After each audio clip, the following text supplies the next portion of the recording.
മദ്യത്തിന് പേരും ലോഗോയും ക്ഷണിച്ച സംഭവത്തിൽ ബെഫ്കോയ്ക്ക് നോട്ടീസ് അയച്ച് ഹൈക്കോടതി.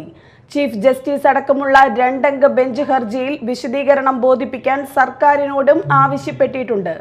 മദ്യത്തിന്റെ ഉപഭോഗത്തെ പ്രോത്സാഹിപ്പിക്കുന്ന നിലയിലാണ് സർക്കാർ പെരുമാറുന്നതെന്നാണ് ഹർജി.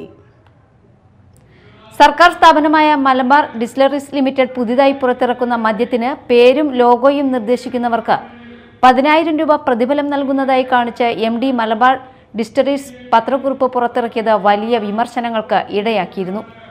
കേരള അബ്കാരിയായി 55H ഇന്ത്യൻ ഭരണഘടന അനുച്ഛേദം 47ന്റെയും നഗ്നമായ ലംഘനമാണ് ഇതിലൂടെ നടന്നതെന്നും മദ്യത്തിന്റെയും ഇതര ലഹരികളുടെയും പ്രോത്സാഹനം തടയേണ്ട സർക്കാർ അതിന് കൂട്ടുനിൽക്കുകയാണ് എന്നും പ്രോത്സാഹനം നൽകുകയാണെന്നും ഹർജിയിൽ ആരോപിക്കുന്നു.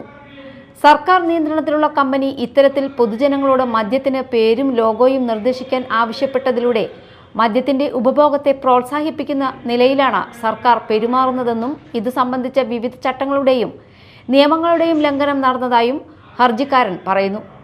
ഹർജി ഫയലിൽ സ്വീകരിച്ച ചീഫ് ജസ്റ്റിസ് അടക്കമുള്ള 2 അംഗ ബെഞ്ച് ഹർജിയിൽ വിശദീകരണം ബോധിപ്പിക്കാൻ സർക്കാരിനോട് ആവശ്യപ്പെട്ടിട്ടുണ്ട്. കോട്ടയം DCC വൈസ് പ്രസിഡന്റ് ചിന്തു കുര്യൻ ജോയ് സമർപ്പിച്ച ഹർജിയിലാണ് ഹൈക്കോടതി നടപടിയുണ്ടായത്. Media time, Kochi.